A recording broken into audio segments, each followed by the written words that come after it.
Hey everyone, Ghostface here.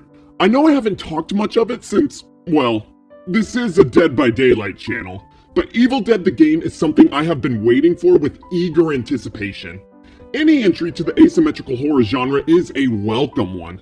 But one thing you might be familiar with is that the asymmetrical horror genre is a tricky one to break into.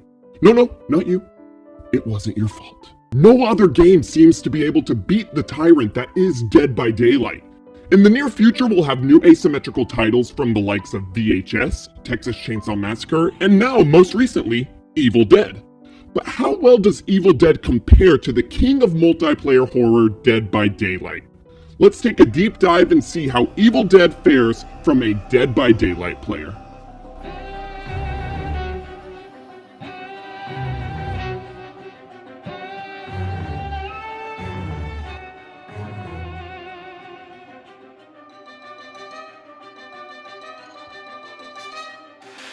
Evil Dead the game, surprise surprise, is based off the Evil Dead movies, a fun, campy horror trilogy created by one of the masters of horror, Sam Raimi. The series has become cult classics, with each one getting more ridiculous than the last. Now, depending on who you talk to, ridiculous can mean many different things. Personally, I think ridiculous is a good thing. I love horror that doesn't take itself too seriously. Groovy. The game also pulls ties from Ash vs. Evil Dead, the TV show, another successful addition to the franchise, continuing the hokiness the fans of the series love. One major hurdle the game needs to take on is bringing the same campy horror tone and translating it to a video game. Sounds easy on paper, but an asymmetrical horror game doesn't have the luxury of taking you through a story step by step, making world building a tricky task. So it's up to the developers to make a unique experience from the environment, gameplay, weapons, characters, you name it, and make sure it appeals to old fans as well as new, all while taking into account the freedom of players' choices. And I am pleased to say, drumroll please, it nails it. This is a game filled with comedy, absurd finishers, chainsaws as weapons, the music is on point, and if you're like me, a skeleton army at your disposal. Yeah, get fluted, bitch! I've made this my calling card, by the way. You're bleeding out on the ground, you gonna get the flute. No matter where you go, you constantly feel like you're in the Evil Dead universe. Nothing feels out of place. This game has a clear identity, and it is fully embracing how campy it can be. Unlike... Listen, let me make it clear right away. I'm a Dead by Daylight channel. I clearly love the game, and I promise I'm not one of those players who spills nothing but hate about the game. But let's be real, Dead by Daylight has a little bit of an identity crisis. It's clear from the visuals and tone it wanted to be taken seriously. Since release, they wanted to stay in that strictly horror genre. We are a gritty, realistic horror title where you get put on a dang meat hook and die. That's so raw. But since the game has been becoming more and more popular, Dead by Daylight has been trying to appeal to a larger fan base, and trying not to take itself so seriously anymore. From cosmetics to killers, Dead by Daylight has started saying, hey, we're fun. Look how fun we can be. We're so fun. Here's the Dredge, your new pet. We have a dating simulator. We're so fun. So it's kind of jarring to see a dead cowboy with a gun wearing a onesie. Is this the same game? Don't get me wrong, Dead by Daylight not taking itself seriously is a huge plus in my opinion. But it didn't start out that way, which means this underlying tone they chose will always be there. Evil Dead the game hit the ground running with a clear vision, and it definitely helps to have source material as a guide, something DBD didn't have. Also, I'm not one that's huge on graphics, I play DBD after all, but let's be honest, there's no competition. Evil Dead is the most stunning asymmetrical horror title on the market. What you're seeing is captured off of the PS5, and it's simply gorgeous.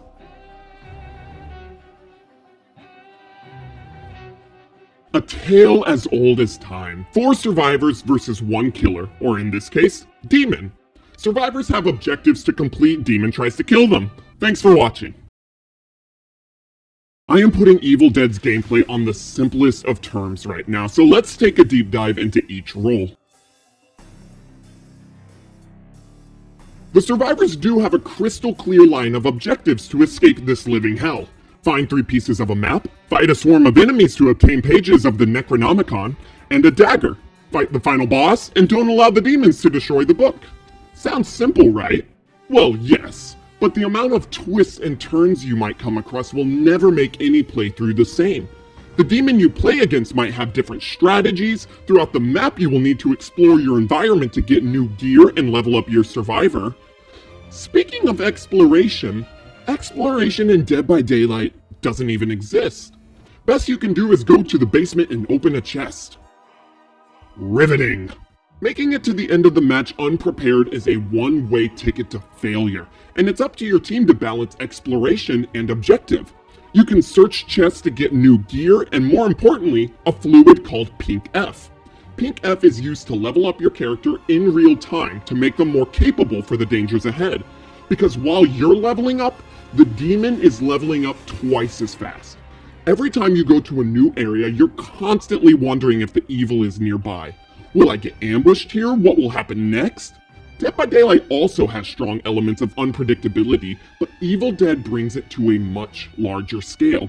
Now, if you want to talk scares, I think Dead by Daylight takes the crown on that one.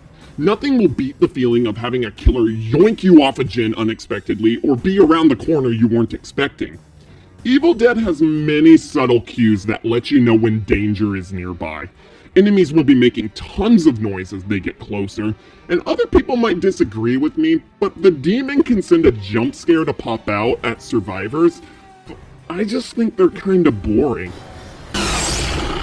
Another key difference between Dead by Daylight is the survivor roster makes it so that different characters have different skill sets, unlike Dead by Daylight where the survivors are purely cosmetic. Now, both of these decisions have their pros and cons. Having set skills for each character allows you to be more tactical, but if you got 4 players who just want to play Ash for cosmetic purposes, you just gotta cross your fingers it works out. Players are naturally going to pick a character they like the look of, especially if it's from a franchise. Characters don't stack either, which means when one of the players selects that character, it's gone. Dead by Daylight will always let you play as whoever you want to play, while also allowing the team composition to be on even terms. Of course, if you're with a Swift, you can synergize who brings what perks, but the core focus of Survivors is purely cosmetic. And, speaking of surviving with friends, let me just say right now, solo queue is... This is bad. This is very bad. Let's be real though, this is going to be every asymmetrical game ever. 4 randoms thrown together are most likely gonna have a few not so great teammates. However, come in with a squad and holy shit, they are whooping my ass right now, I can't compete! The name of the game at Survivors is speed. The longer you take, the stronger the demon becomes. The demon gets XP by leveling up.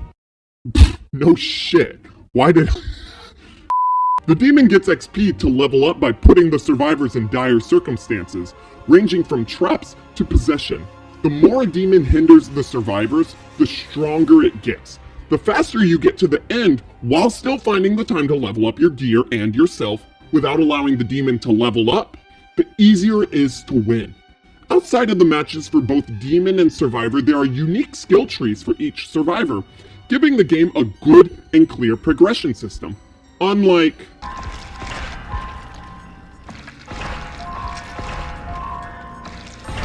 Combat in this game is simple, and that's a blessing and a curse. You are allowed to carry 1 melee weapon and 1 ranged weapon, looting around the map to find better gear. With your melee attack, you get a light attack, heavy attack, and a dodge. With ranged, you aim and shoot. Easy. The demon's minions have a health bar and a balance bar. Hitting them enough will throw them off their balance, allowing you to do an epic finisher. These are so incredibly satisfying, with each weapon having a variety of different finishers. But this simple combat scheme leads to a lot of...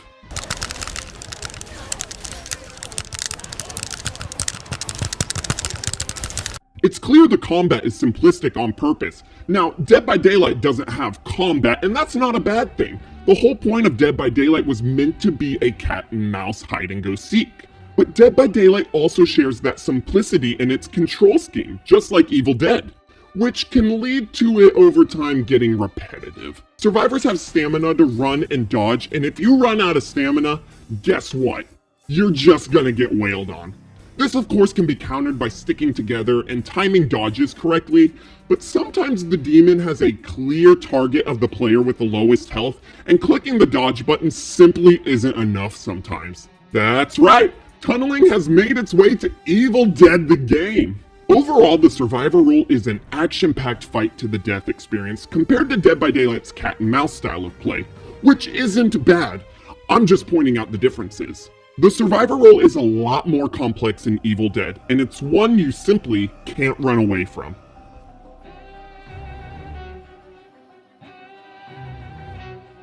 Demon's objective is, you guessed it, kill the survivors. I mentioned earlier this can be done by trapping areas, possessing minions and players, and even spawning in as a powerful boss.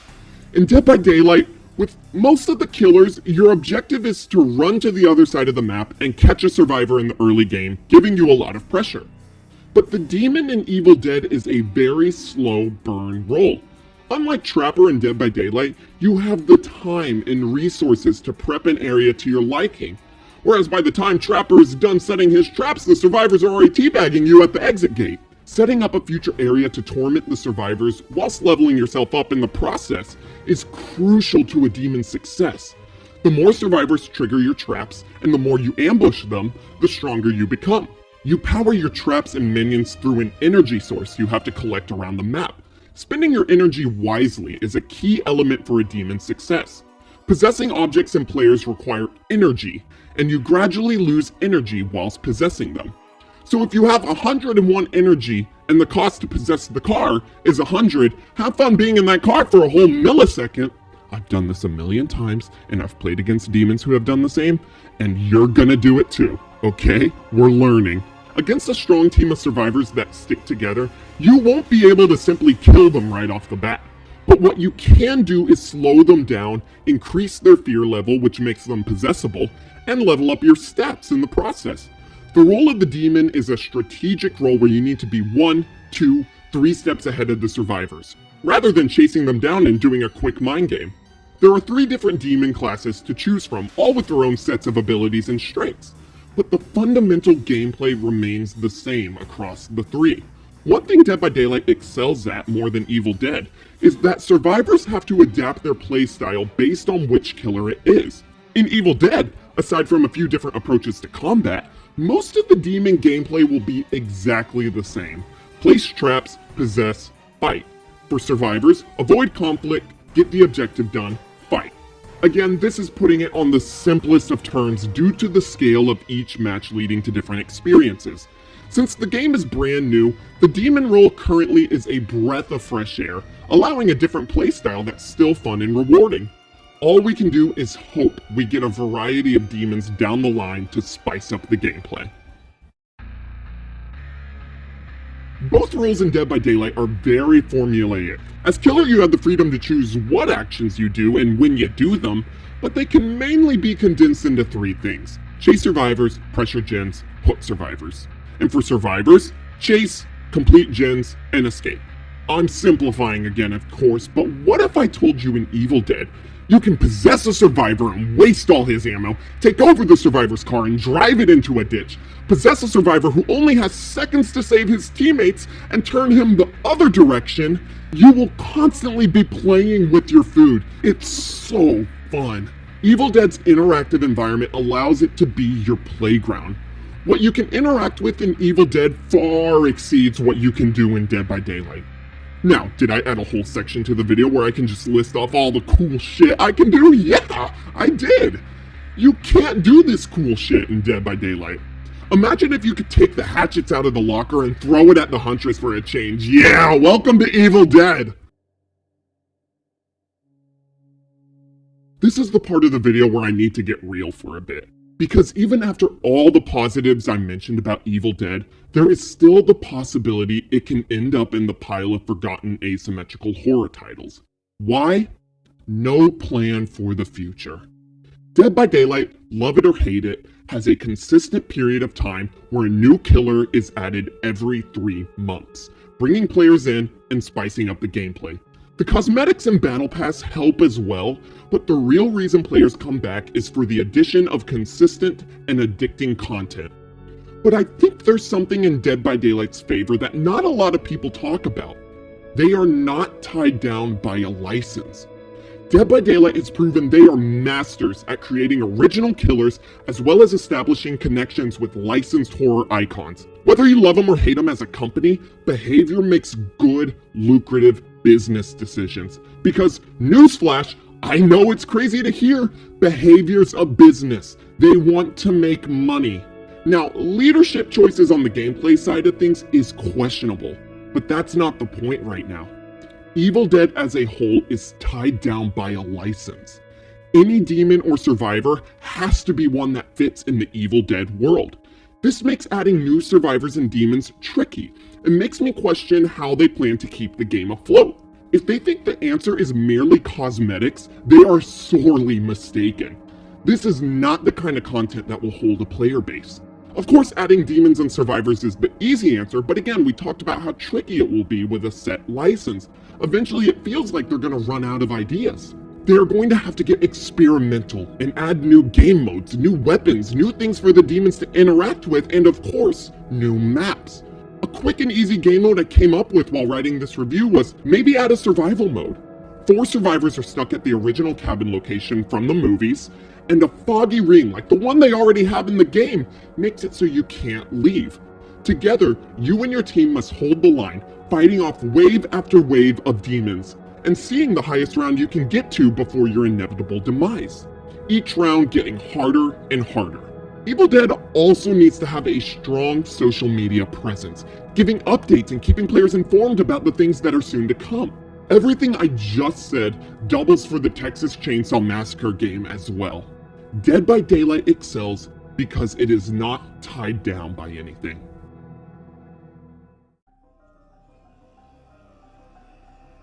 Evil Dead the game is a breath of fresh air, and is the perfect game when I just really don't want to play Dead by Daylight. Is Evil Dead the DBD killer? Hell no. I don't even think Evil Dead is the main competition. That crown goes to VHS, which can be its own video on its own, but it boils down to VHS is going to have a free-to-play model, which is going to entice a bunch of players. Evil Dead takes risks that pay off, and also it feels like the devs love the game they were making. The only thing Evil Dead has to worry about is the future. In an alternate reality, one without the Friday the 13th lawsuit, there is a world where Friday the 13th and Dead by Daylight coexist, each one maintaining a higher player base with one never overtaking the other. That's the future I hope Evil Dead has. I hope both games can coexist so I never get that burnt out feeling I get from only playing Dead by Daylight, because that's the only game like it I got. Dead by Daylight doesn't need to worry about Evil Dead, nor does Evil Dead need to worry about Dead by Daylight. The only thing that can kill these games is themselves.